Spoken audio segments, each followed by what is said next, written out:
She walked in, and I woke up. The brunette. And brunettes are trouble. But I like trouble.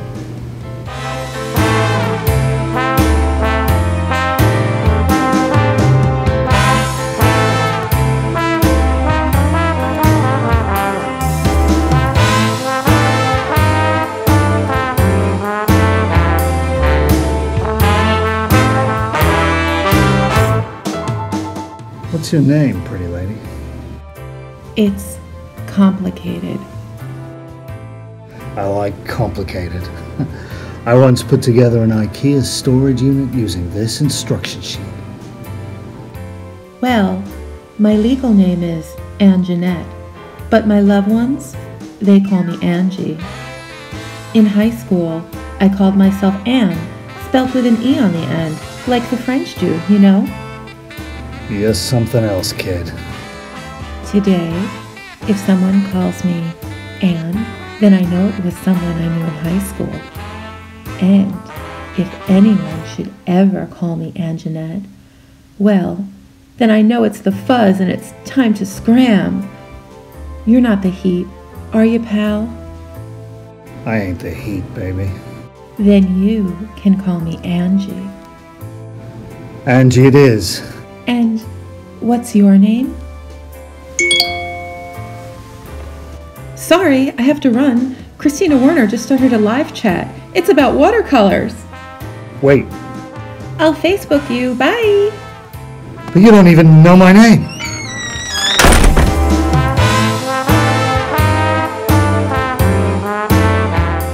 I told you, brunettes are trouble.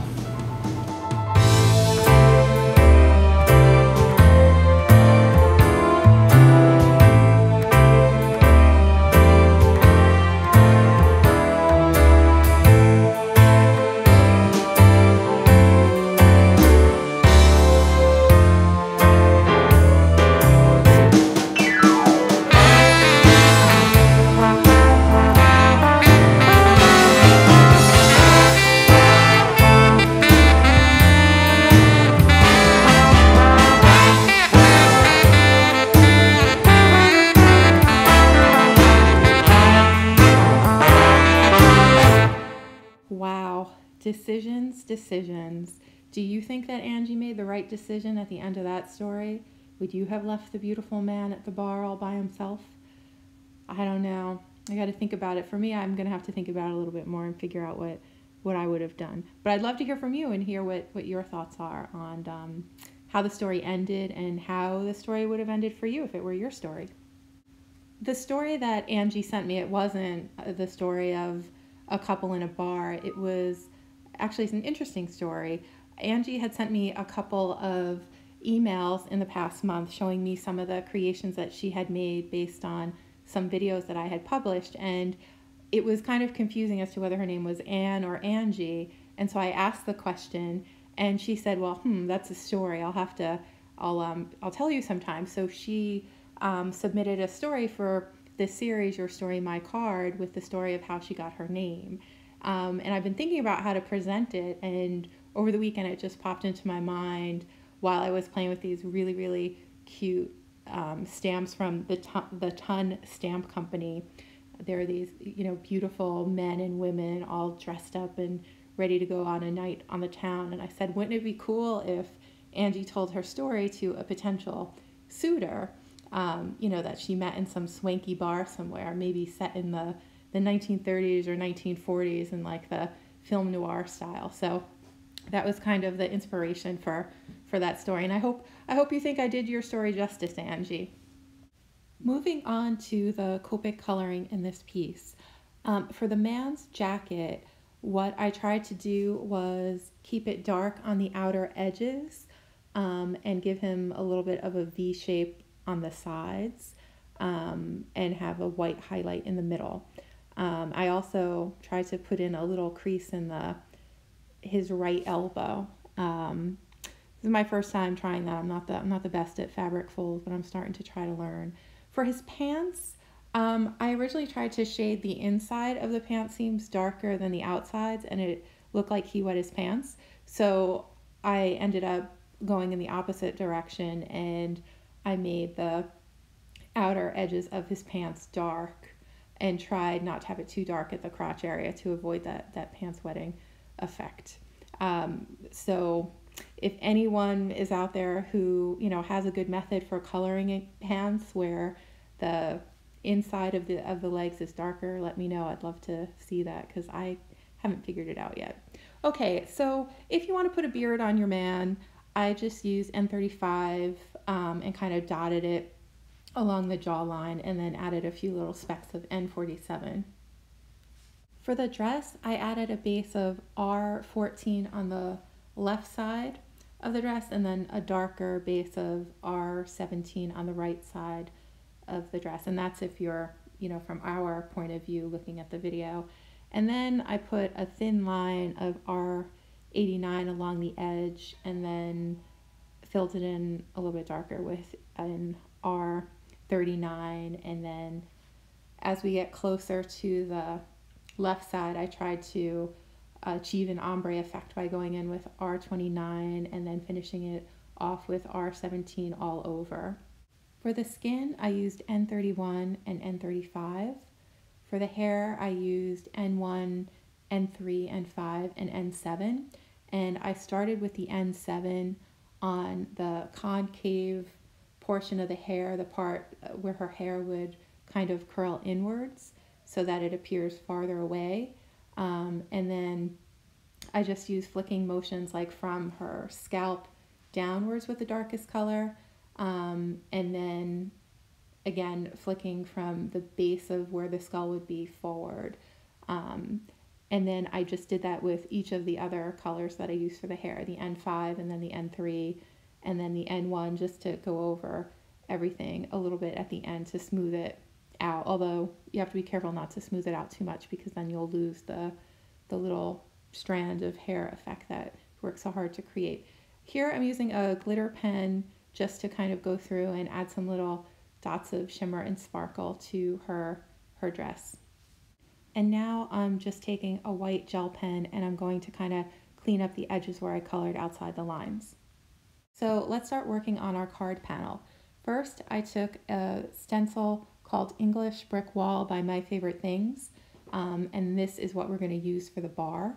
I just attached the stencil to a piece of black cardstock, and now I'm going to cover the cardstock with Distress Oxide ink and ice spruce to make the bricks. Now I'm going to cut the brick piece of paper down so that it appears the right height to be the bar on the card. And the sentiment I'm using is another sentiment from the Ton Stamps. It's from their Gala Dress Stamp Set, and it says, "Life is a party, dress like it," by Audrey Hepburn. I think that's pretty cool. So to make the top of the bar, I'm just going to use a thin strip of glitter tape so it looks like the surface. And I'm just trying to figure out how best to situate everything. And I was kind of going back and forth as to whether I wanted the bricks to go all the way to the bottom of the card or leave a little gap at the bottom. And I decided to leave a gap at the bottom so it looks like floor, that the couple is standing on floor. And just to be clear, the couple that you see here is the couple that was in the story video. The couple that I just colored in the how-to portion of this video, those were different people. So the colors may be a little bit different, although I did use the same colors. It's just, I feel, every time you color with grays, it can come out a little bit different, just depending on whether you're in a light or a dark mood that day. I'm going to adhere the gentleman just flat against the card base along with his little drink of whiskey. And then for the lady, I popped her up with one layer of Scotch 3M foam tape. And then I just kind of overlap them a little bit so they look like they're close together. And I just love how it looks like that sentiment was made just to be on this card. It fits perfectly. Let's work on the inside of the card. So I'm using a sentiment from the Born Classy stamp set from the Ton Stamps. It says, "Darling, you are fabulous." And I stamped it with black VersaFine ink and then clear embossing powder over that because whenever I stamp a sentiment in black I usually will go over with clear embossing powder because I like the look. Then I used 2 little stamps from the Born Classy set, a little rose and a little Chanel bag, and I just added them to the inside of the card. And I'm coloring in the Chanel bag with some neutral grays. The darkest one is N7 and the lightest one is N1. And the rose was just simple R46 for the red part and Y09 for the green part of the rose.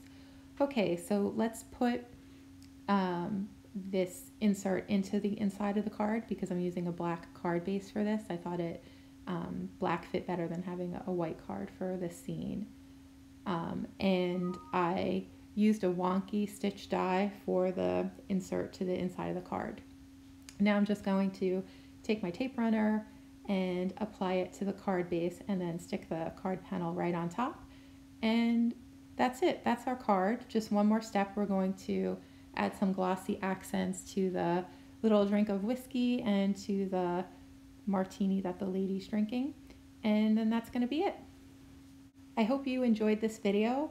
I hope you like the story and you found the tutorial helpful. I really recommend checking out the Ton stamps if you don't know of them already. I just discovered them a few weeks ago, and so far I'm really loving everything that they have, and I've been having a lot of fun playing with their products. So have a great day, everyone. I will catch you in the next video. And please, if you would like to be featured in the series, send me your story to tafflebera@gmail.com. The address is on the screen. And you can send me any story you like, just maybe 1 to 2 paragraphs. It could be an important event in your life. It could be just a silly thing that happened to you while you were waiting online at the grocery store. Any story that you feel you need to tell right now, you can send me. And I will make you a card and maybe even do a little interpretation of your story like I did for Angie's story here. Have a great day. Bye.